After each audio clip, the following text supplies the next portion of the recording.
First up tonight at 6 o'clock, canceling the trial for the Kalamazoo shooting spree is saving the Kalamazoo community in more ways than one. It was a relief to the victims' families when Uber driver Jason Dalton pleaded guilty to all of the charges against him yesterday. But that plea is also saving the county tens of thousands of dollars. 24-hour News 8's Heather Walker is in Kalamazoo looking at the numbers tonight. The primary focus is justice, but by resolving this case, the county estimates that it saved tens of thousands of your tax dollars. The costs are all bigger with this case. Right. $20,000 was estimated just to cover overtime for deputies securing the courtroom.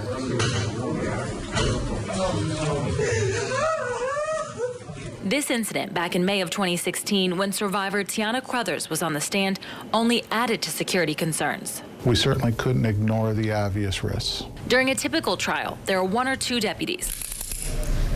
But this trial required anywhere from 4 to 6 in the courtroom at all times, securing the defendant and all exits. That's a lot of personnel, that's a lot of overtime. It's really a huge expense. It's tens of thousands of dollars. Plus, with so many victims and scenes, this murder trial was going to take weeks, not days. There were 30 to 50 witnesses ready, 10 times the number for a typical trial. That means you have juror costs reaching more than $1,400 and witness fees that are even higher. Some of those witnesses no longer live locally. They were here at the time but aren't here now, so we would have borne the expense of bringing them from other places, including other states. The prosecutor says there are also the emotional costs. There's this overwhelming emotion, this sadness and grief, and that is impossible for people not to feel when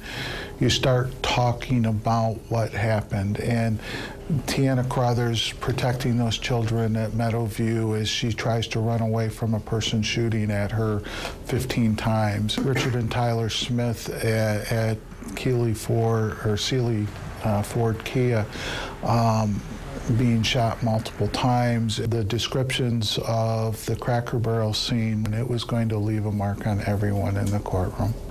Dalton will be formally sentenced to life in prison next month. Reporting from the Kalamazoo studio, Heather Walker, 24-hour News 8.